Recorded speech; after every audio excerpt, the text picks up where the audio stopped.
The very word secrecy is repugnant in a free and open society.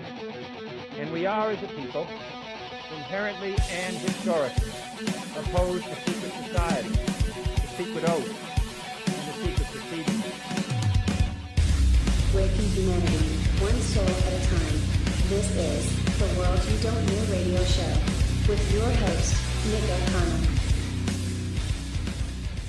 Now, good evening, ladies and gentlemen. You're very welcome along to this week's edition of The World You Don't Know. Myself, Mick O'Connell. I have a guest lined up. I've got Cristína coming on from the IRB. She's the chairwoman of the IRB. We're going to be talking about the book launch that's coming up this Wednesday in the Writers' Centre in Parnell Square. Now, I interviewed the author of the book, The Sovereign Republic of Eire, Mr. Thomas McGrath, a little over a month and a half, maybe 2 months ago. And it was a great interview. He's a very softly spoken man, but a very well-read man, very intelligent man. And the book that he wrote, it was a very, very revealing book. Now, I've read the book, and I'm going to read it again because I think that, when you're reading a book, you need to read a book 3 times. Once to see what's in the book, then the second time to examine what's in the book, and then a third time to understand what you've just read. So, reading a book once is never enough. So I've only read the book once, so I am going to read it again. And the book is available for sale. You can buy the book if you want on billymaguire.com. And as I said, there's an event on this Wednesday in the Writers' Club. I think it's 7 p.m. in the Writers' Club Parnell Square, which is near enough to the Teachers' Club in Parnell Square. And Mr. Tom McGrath, he'll be there now. If you want to buy a book, you can get a signed copy of the book, and it'll be very, very well gone. There's going to be sandwiches and wine and whatnot afterwards. So, and it's a free event as well. You don't need to pay into this event. It is a book launch, but it is a ticketed event. And if you want tickets for the event, you can go to Eventbrite and just type in the Sovereign Republic of Eire, and the event will pop up, and you can apply for tickets. As I said, you'll download the ticket, you'll get it as an email, and then you just print it off and bring it with you on the night, and you'll be able to have a read. Now, I need to put a set of headphones on, so just bear with me for a second, folks, because I don't have headphones on me, which is very unprofessional in the world of radio. I don't think this thing is working either. No, it is, yeah, it is working. Now, I have my headphones on. So what I need to do now is I need to get Cristína on. So I'm going to dial Cristína. I know she's on Skype, so I'm just going to call her in now, and I'll conduct the interview with Cristína, because she can tell you a bit more about the event. Now, as I said, Cristína is the chairwoman of the Irish Republican Brotherhood, and she's a wonderful lady now. She's been a good friend of mine for a number of years now, and she's a very, very, very smart woman. She knows an awful lot about Irish history, the kind of stuff that you're not getting told in the mainstream media or in school or anything like that. Now, I have Skype dialing here, but it is a little bit slow for whatever reason, but it could be Cristína's connection, because I think she could be somewhere down the country if she's not in Dublin, so she could have a slow connection. Hello, Cristína, can you hear me? Yes, I can. Happy days. You're on the radio.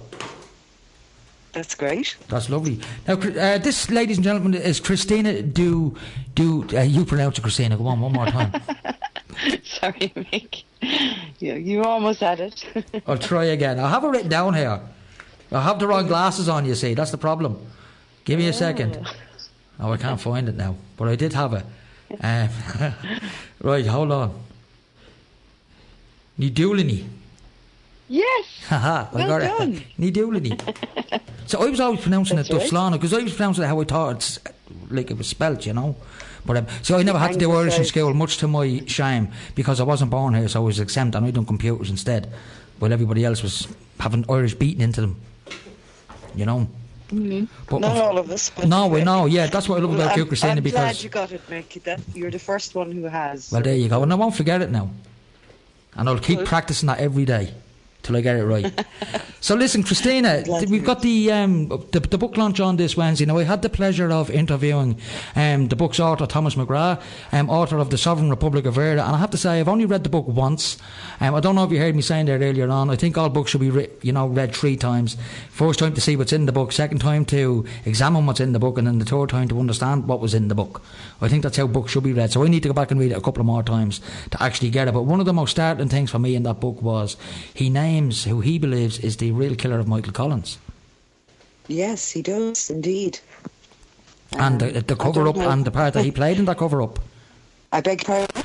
The guy that he names, I mean, he played a part in the stifling of any investigation into the death of Collins. Yes, he did.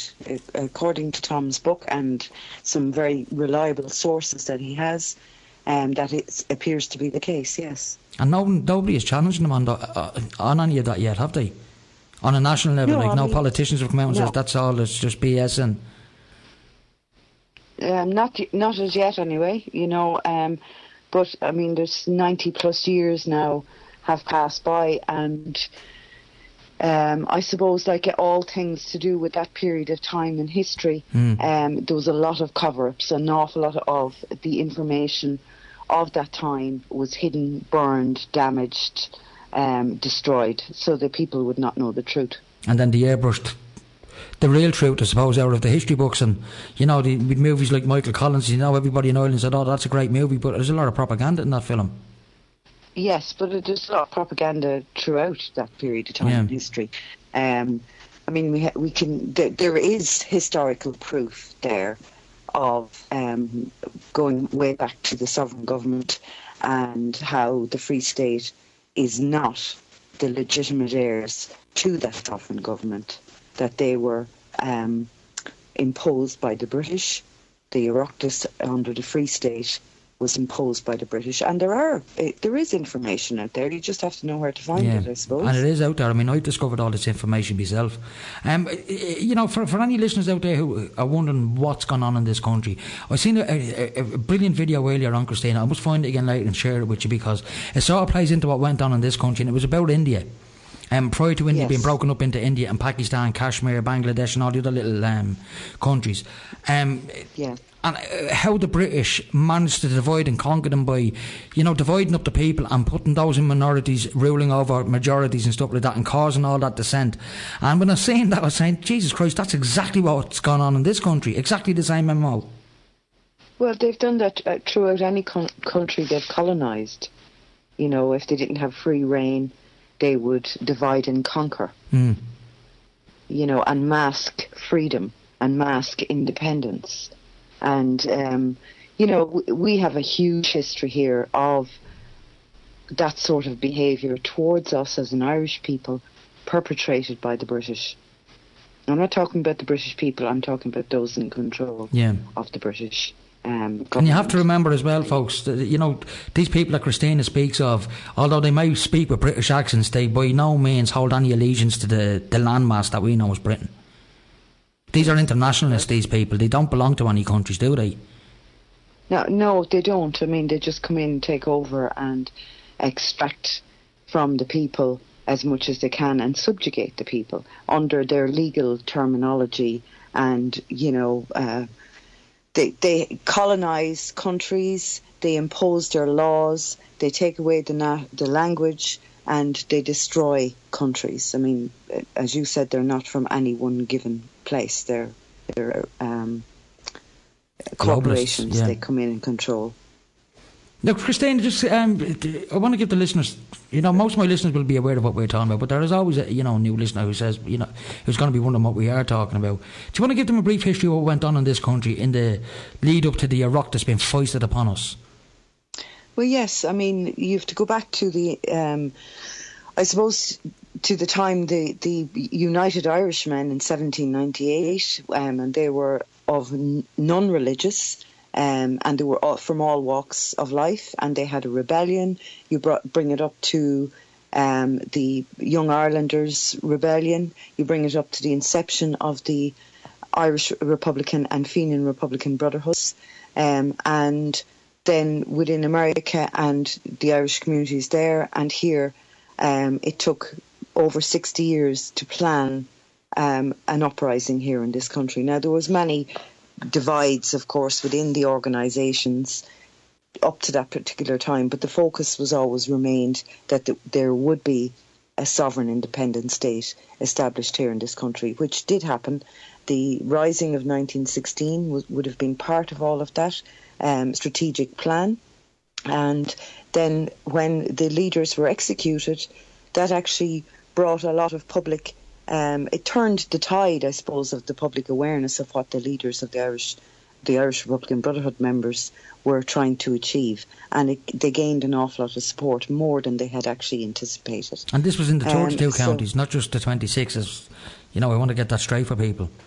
Oh no, by 1917 the reorganisation of the Irish Republican Brotherhood when under Kathleen Clark, and then later on when the prisoners who had been interred in Britain came back and were freed under an amnesty, came back, and the reorganisation of the IRB to carry on the plan, which was to establish a sovereign Irish Republic for the 32 counties. That was moving forward, the landslide victory of 1918, and then in 1919, on the 21st of January, the Declaration of Independence and the first sitting of Dáil Éireann, which sat up until 1921. It was never disbanded, and then, of course, the British wanted to go into negotiation. There was a truce called between the War of Independence, which had started in 1919 on the 21st of January also, and the success of the sovereign Irish Republic, the success of the War of Independence caused that truce with Britain. Of course, again, within that time there were a lot of agents, as Tom's book will allude to, who were imposed upon the various groups that were establishing the sovereign and had established a sovereign independent state for the 32 counties. Now, that was never disbanded, and a dispute arose, obviously. It started the Civil War. The oath of allegiance to the King of England and his heirs and successors, the 26 counties, the Free State becoming part of the Commonwealth, and, basically the Southern Parliament, the Parliament of Southern Ireland under Westminster. And then you bring that up to various court cases that would have happened after that fact. The Free State put a stay on monies that had been collected in the United States of America and in Ireland for the sovereign Dáil Éireann government. Now, I was reading in the book, funny you should mention money there. In Tom's book, I read an excerpt in the book where there was these court cases to speak of in America where the Free State government, the Oireachtas, tried to claim this money as belonging to them and the people of Ireland that they were pretending to represent. But the American court system said, no, this money is only meant for a sovereign Republican government, which you are not. Yes, exactly. Now, and is that money still in America to this day? Has it never been released? No, it's not. There's there's a huge amount. There was more than one court case. The court case happened here in 1923 in Ireland.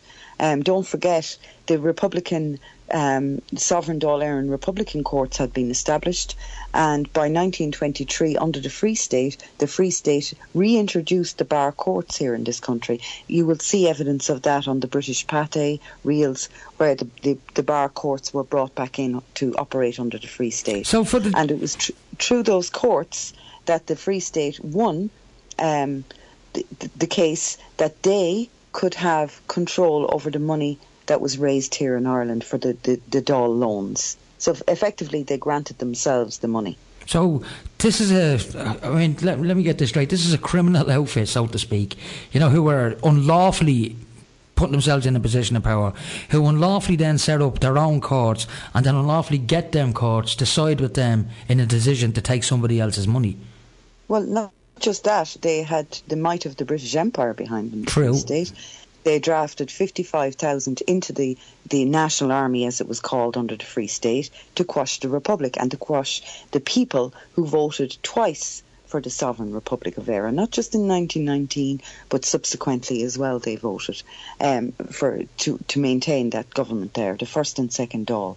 The Free State claimed that they were the legitimate heirs to Dáil Éireann and that they were the third Dáil. That's what they claimed. So, of course, when a court case happened under the British bar courts here, they granted them the monies that was raised here. However, they didn't have so much luck in America, and in 1927 they took a case against where the monies had been deposited, and Judge Peters deemed that the Free State was the legitimate de jure government of the British Parliament and not of what they called the revolutionary Dáil Éireann government.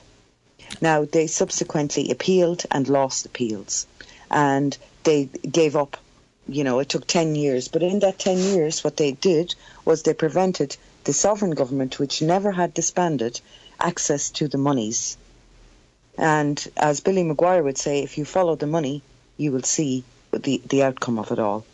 Now, can I ask you, Cristína, the 1918 32 county election, how did that come about? It was an election in Parliament for the United Kingdom, which Ireland at the time they were claiming was part of. Right. So effectively it was a British election. But Sinn Féin knew that this was going to be coming on board, and they knew that they wanted to. You see, the overall plan of the IRB was to establish a national move, go back to the late 1800s, and it's established a national spirit within the people here in this country and abroad for the language, for the pastimes, for the culture and all of that. And they were focusing essentially their attention on that and not a military uprising. Right. In fact, they had to change a clause within their own constitution at the last Supreme Council meeting before the 1916 rising. Because after the Fenians split and the Roberts faction of the Fenians invaded Canada, the IRB distanced themselves from any move off Irish soil to strike in military action, and they wrote a clause into their own constitution. And they solidified all that when the Fenians created what was called the Fenian dynamite plot over in England, where Thomas Clarke actually was incarcerated for 15 years. Right. Now, can I ask you, Cristína, you know, this book is a very revealing book, and there's an awful lot of information in it that I never got in school, that I was not aware of, and I've since been passing this book around to people who would be Republican minded but don't really know the full picture of what's actually going on. They think Sinn Féin are the be all and end all, you know. I'm not saying that's how they think, but they don't understand that the IRB is still in existence, you know, that Billy holds in trust the Sovereign Republic of Eire for on behalf of the people. Yes. Do you ever see a day? You have to remember, Mick, a lot of that information had to be suppressed and go underground. You would have been murdered and killed for being a Republican by the Free State. I mean, the Free State killed more Republican people under their auspices than, you know, the British had done. So, I mean, it was a very dangerous time. So it did go underground, per se, and it wasn't publicised. Now, the IRB were very much involved in the peace and reconciliation process, which they established in the 1950s down in Limerick. And they were very much involved in a lot of political moves, if for want of a better word, and they continued to hold the sovereignty of the second Dáil Foreign on behalf of the people. Billy Maguire holds that sovereign seal of the first sitting of Dáil Éireann from 1919 for a reason. Now, there was a number of people who wrote to the president of the European Union, Tajani, I can't remember his first name, and replies were sent back, and I've seen one of the Antonio Tajani, and I've seen one of these replies, and his reply was, now somebody else wrote it, obviously it wasn't him, but the reply from his office was, the European Union doesn't get involved in internal national politics. And I'm thinking, hang on a minute, you do get involved because you're on the outside interfering in everything that goes on in this country. End of. So you can't follow the money here, Mick. You know, we are a very wealthy little nation here. Our fisheries, our bogs, our farms and everything have been completely swarmed and subjugated to the European Constitution. And the 1937 Constitution has done that in its transitory provisions and hidden articles. That you're talking about Bunnock na HÉireann? Yes. Right. I mean, even Bunnock na HÉireann, Billy Maguire, one thing I remember him saying, and it's something that stuck with me, was that there's 5 constitutions in operation in this country and there's only one lawful one, and that's the 1918 the 1919 or the 1919 constitution, and the rest are all de facto constitutions, which they are, because if you look at this deeply enough, that's exactly what they are. Yes, indeed they are, because they were imposed upon the people by the division. Like you mentioned earlier on about what happened between India and Pakistan. They did the same here in this country, and they created an apartheid system in the north of Ireland for the 6 counties. Yeah, because I mean the Catholics up there are the majority, so you get a minority to rule over them. That's going to cause no end of grief, because that's an unfair system in itself, and that's exactly what they did in India and Pakistan as well. Yes, but twice the people voted through a democratic process to have a united 32-county sovereign government away from Westminster. And that was completely ignored completely ignored. They divide and conquer, and they mask the Free State in the guise under De Valera's constitution, and subsequently later on, they mask it under the Republic of Ireland. The Republic of Ireland is still under the Westminster. Yeah, it's not the Sovereign Republic of Eire. They don't call it that because obviously they can't. No, they can't. The Sovereign Republic was what was established here in 1919, and it was never disbanded. Now, can I ask you, in the 1918 election, this was just like a standard election, electing politicians, right? Yes. To sit in Parliament. Represent, because up to this point, the Irish Parliamentary Party operating in Westminster were the main political were the main political movers here in this country. Now, what the 1918 election did was they eradicated the Irish Parliamentary Party, effectively. Did they lose the vote? Is that what you're saying? Yes, they did. Right, and the IRB put themselves forward to be elected to run the country. Yes. And they won a 32 county mandate to run this country, and the British then ignored that. Yes. Which is the very thing they do when you see an election somewhere like Syria and Assad just happens to win it. They say it's a fake election. Yes. They deemed Dáil Éireann to be an illegal assembly. Right. In September of 1919. And then that sparked everything off then, obviously. So. But the sovereign Dáil Éireann government carried on anyway, and they carried on with their bond drive and raising money in order to protect themselves against the might of the British Empire, which was our close neighbours, and operating still in this country out of Dublin Castle. And this is where Billy talks about the tunnels underneath Dublin City. They were so important. This is why Billy's family bought Vaughan's Hotel, because the tunnels led up to Vaughan's Hotel. So that it was the GHQ of the IRB prior to 1916 Rising, but after the 1916 Rising, when it was all reorganised, the Maguire family bought it from Mrs. Vaughan. She was an elderly lady from County Clare, and Billy's family knew her, and they bought Vaughan's Hotel in order to maintain the GHQ of Vaughan's Hotel and to utilise those tunnels for. Don't forget, this was being planned for a very long time. Yeah. It just didn't happen overnight. No, I mean, some people, they think that the 1916 Rising was the lads went out for a pint one Sunday night and decided the next day to run amok in O'Connell Street. It wasn't like that. This was forward. This has been organised for a very long time prior to that. Yes, it had. It had been part of. I mean, you go back to the tricolour flag, which was implemented by the Irish Republican Brotherhood. Thomas Francis Marr, 1848. We know about this from hearing Billy, and it's covered in Tom's book as well. You bring it up to 1858 with the establishment of the IRB, and they adapted the flag by putting the green next to the pole, and that became the flag of the Irish Republic and the Irish Republican Brotherhood. And it had been known to fly at any event under IRB auspices. So when the 16 Rising happened and all of this has been planned from 1858. It goes as far back as then, because if people want to know, why did they plan this? Well, just prior to that, 4 or 5 years prior to that, we had what is, ubiquitously known as the famine, and it wasn't a famine. Yes. It was a bloody orchestrated genocide. Let's call it what it was. People didn't die because there was no potatoes. They died because there was no food.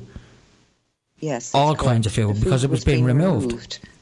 Yeah, at gunpoint as well, by the way, folks. Thousands of regiments removing food, and Chris Fogarty, I think you've interviewed him. I have interviewed Chris. Has an extensive book and proves the food removal between 1845 and 1850 of this country. Cristína, the starvation of the Irish people. Now, down in Ballingarry, they have what was called the rebellion against the food of the Young Irelanders, who decided, we need to do something about this. So they retaliated to prevent the food being removed by the troops, and it caused a bit of a stir, and they had to go underground and went to France and America and otherwise, and it was from there then that they came back, and James Stephens would have been part of all of that, and John O'Mahony, and they established the secret revolutionary organisation, the Irish Republican Brotherhood, and had to keep it secret. Well, obviously, I remember having an argument with some you know, we can only call him a muppet online. It was just a guy who was slagging off Billy McGuire, saying, "No, Billy McGuire is a Freemason and he does, you know, Freemason rituals and has secret handshakes." Well, I've shook the man's hand many a time, and I've never had a secret handshake with him. And, you know, I have to point out to these people, they had to be a secret organisation, because if they weren't secret, the Brits would have known about them and nothing would have happened. They were secret to the British. You know, so they weren't secret to the Irish people who had nationalistic and republican tendencies. But you couldn't. How could you allow your enemy to know that you existed? I mean, the best form of defence against your enemy is them not knowing you exist in the first place. Well, I tell you, by the time Thomas McManus died in the 1860s, the organisation of the Irish Republican Brotherhood at the time had, very similar to what happened. In fact, they reenacted for O'Donovan Rossa Bellew McManus's funeral, and they had 30,000 members of the IRB marching in formation from what's now Houston Station out to Glasnevin to bury him. And that put the wind up the British. They knew there was something afoot. These were well-disciplined men who had been trained and were marching in formation. So from the 1860s, most of these men were incarcerated, and actually the women had to take over the organisation. It's not the first time that happened. Cristína, I need to go to my last break. Do you mind hanging in the wings there for 2 minutes? That's grand. That'd be brilliant. Folks, be back in 2 minutes with the wonderful Cristína. Talk to you very shortly. You're listening to Liffey Sound, www.liffeysoundfm.ie. Listen online. Community radio at its best. Local programmes, local presenters, local news. Tune to Liffey Sound 96.4 FM. Now, folks, you're very welcome back. The text number for the studio, and I'm not sure if the texting on the thing is working, but it's 08706271138. If you have any comments for the show, you can place them on the Facebook page. It's called The World You Don't Know on Facebook, so if you have any comments, you can put one there. I have Cristína on the line, and we're talking about the real history of this country, what really went on in this country. And in particular, there's a book launch this Wednesday night, a fabulous book launch, a book that I've read and I'm definitely going to read again. It's out on loan at the moment, called The Sovereign Republic of Eire. And contrary to what I was taught in school about what really went on in this country over the last couple of 100 years, this book will give you a much, much deeper insight into what really went on in this country and the cover-ups that have happened in this country and who perpetuates those cover-ups even today. Anyway, Cristína, you're still with me? I am indeed, mate. That's brilliant. Like I said, the book launches this Wednesday night. Now, one of the things I read in the book that really struck a chord with me was when Michael Collins went over to London to sign the so-called treaty. You know, and some people in this country, because I remember watching the movie and I remember people saying, "Oh, he's a traitor, you know, he signed that treaty," and stuff like that. You have to remember the position that man was in. He was sent over there in 1922 to right into the belly of the beast, as it were, into 10 Downing Street. And he would have had fresh in his mind, even though he was a young man at the time, his parents would have been able to tell him just how vicious the British could actually be based on what happened during 1845 to 1852. The orchestrated genocide. So they knew what the British were capable of. He most certainly would have known what the British were capable of. So before anybody calls the man a traitor, you have to remember what it was he was up against. They told him if he didn't sign that treaty, they would go to war with Ireland within 3 days and basically kill everybody. That's correct. But he didn't sign a treaty. He signed proposed articles for agreement between Great Britain and Ireland. Right. And I stand corrected. That's Sorry been about hidden. Sorry? No, I stand corrected. I mean, I assume just like everybody else in this country that he signed the treaty. That's what we're led to believe. The proposed articles for agreement between Great Britain and Ireland. They were proposed articles. And that's what he signed. And in actual fact, the document itself there was one of the signatories who went missing and refused to sign. I'm talking from the Irish delegation. And his signature was cut out from a menu card and stuck onto it. So it was forged, basically. A forged signature. Yeah. You know, most people, we don't get taught this in school at all, Cristína. You know, we're only given, you know, most of my historical education in school was, we were told it was the 1916 Rising. You know, we had Finn McCool and we had Cuchulainn and we had a bit of trouble in and around the 18th, 19th centuries. And, you know, we're here today and everything is grand and hunky-dory. And then you have World War II and Adolf Hitler is an absolute monster. Bear into your head for the rest of your school years. Indeed, and would turn anyone to doze off in their history class. Yeah. you know, you go back to that time again.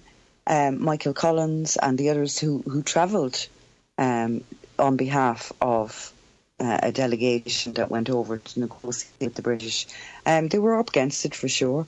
Collins knew his way around London. He'd lived there for 14 years. He had friends there, all walks, not just within the Republican movement, but external to all of that as well. His friends were the Llewellyn Davies, Crompton Llewellyn Davies. Wife was Moya. She had been she was an Irish woman, and she had married him. He was, transpired he was the solicitor for Lloyd George. So, I mean, he had close connections all around. You know, he was a socialite. He would have moved around in some very influential circles. He sure did. Yeah. He sure did. And can I ask you, Cristína, in your own opinion, because we've only got a couple of minutes left, and I am aware that you have a bit of an ear raid today as well, so you're not 100%. Do you think we'll ever see a change in this country? I mean, do you ever think, you know, that we will have a sovereign government in this country one day, and that we will own all our own resources, and, you know, we'll be the nation that we're supposed to be? Yeah, our Sovereign Republic of Eire has never been disbanded. It's up to the people. It's there for them. There's nothing sinister about any of this. We just talk about the facts. We deal in sovereignty and we deal in legitimacy. And after that, then there's so many conspiracies floating around with regard that. But facts are facts at the end of the day. The sovereign government was never disbanded. The Sovereign Republic of Eire is still in existence. And the IRB are still in existence. And it's up to the people.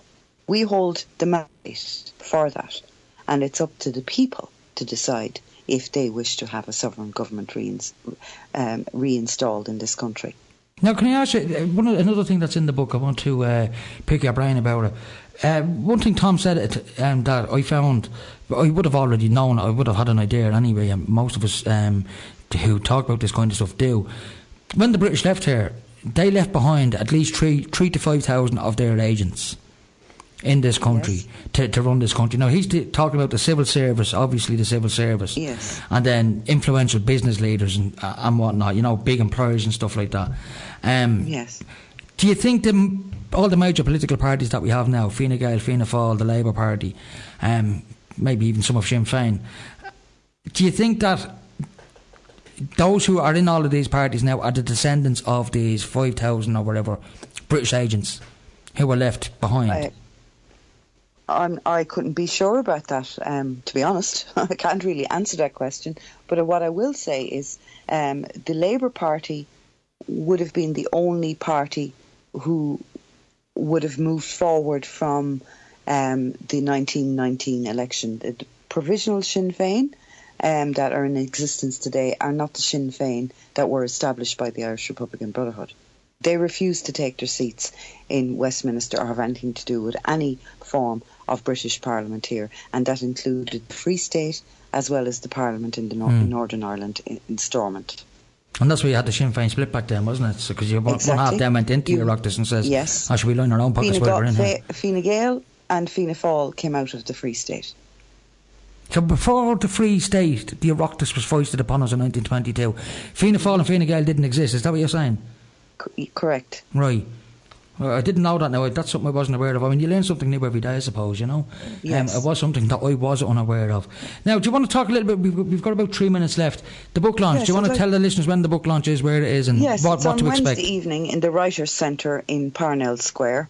It's at 7 o'clock, and I believe the doors open at 6:30. Tom will be there signing copies of his book, talking a bit about his book. And I'm sure there'll be a questions and answers, if anything, like the previous launches around the country, which have been very successful.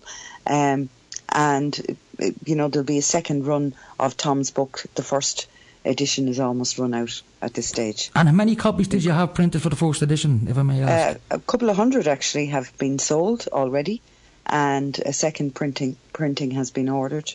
And it's a very easy book to read. That's one thing that struck me about this book. Like it's an A4 size book, folks. It's not a small book. It's an A4 size book, and it's all on white paper. It's a nice looking book, actually, I have to say. It really is a nice looking book. It's a simple looking book, but the one good thing about it is you'll get through this book fairly quickly. It's not a book that you're going to be laboriously reading for the next 6 months. Once you pick this up, you're not going to put it down. Exactly right. And I mean, Tom can support every fact that he has written in the book. And there's some coloured illustrations. I mean, the subtitle of the book is 5,000 Years of Irish History, and he goes into detail about all of that. In fact, Tom could have written for each chapter a book on each chapter. He could have, There's yeah. There's so much in the book. And it is a fantastic book. So it's this Wednesday, 7 o'clock, Writer Centre, Parnell Square, which is just up from the entrance from the Rotunda Hospital. Is that correct? Is it on that side? Opposite the Garden of Remembrance, up the top of Parnell Square. And that's on the same side as the Teachers Club, is that right? No, I don't believe so. I think it's at the very top of Parnell Square, but I could be wrong about that. But it's on Parnell Square, and that's all it's people need to know. It's on Parnell Square. It's the Writers' Centre, and if anyone wants to attend, just ask somebody along there. I've never been in the Writers' Centre, but it's my understanding that it is at the very top of Parnell Square. And there's going to be, folks, if anyone does want to attend, you can get tickets on Eventbrite. It is a free event. There is no charge to get in, but they'd prefer if there's going to be a huge crowd, at least have tickets so it's not too crowded, so to speak, where nobody can hear what's going on. But if you can go onto eventbrite.ie, just type in the Sovereign Republic of Eire, the page will pop up. Book your tickets, print them out and show the tickets, or even just scan it onto your phone or something like that, and that will get you in. And there's free sandwiches of mine then afterwards, I believe, as well. So that sounds great. So it'll be a nice event, and the book is only €12, I believe. Isn't that correct? That's correct. It's it's a very good value book as well, and it's an eye opener. It's an absolutely a fantastic historical eye opener. If you love Ireland and you love sovereignty and the Sovereign Republic of Eire, this book is a must read, I have to say. Definitely, and up to this point we know that there's a lot of sales at the moment. There are teachers and various civil servants who have purchased the book, and they too are saying it's an eye-opener. Well, there you go. Well, Cristína, listen, I have come to the end of the show, and sorry about all the technical mumbo-jumbo at the start of the show. There's nothing I could do, Cristína. These things happen, gremlins in the system. But gladly I did get you on, and it's been a nice clear signal since you have come on. And I'd like to say thank you very much for coming on. Thank you, Mick, for having me on. I look forward to seeing everyone on Wednesday. And I'll see myself on Wednesday. I'll be down there all booted and suited, so I look forward to this book launch. And I will be bringing them around, so I'm going to be getting a few vox pops off people and get their ideas of what they thought of the book and stuff like that.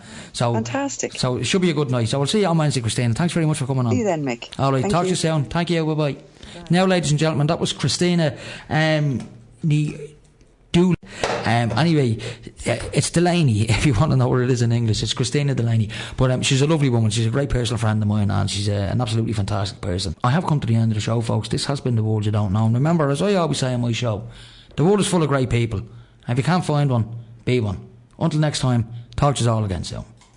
The very word secrecy is repugnant in a free and open society. And we are, as a people, inherently and historically opposed to secret society, to secret oaths, and to secret proceedings. Breaking humanity, one soul at a time. This is The World You Don't Know radio show with your host, Nick O'Connell.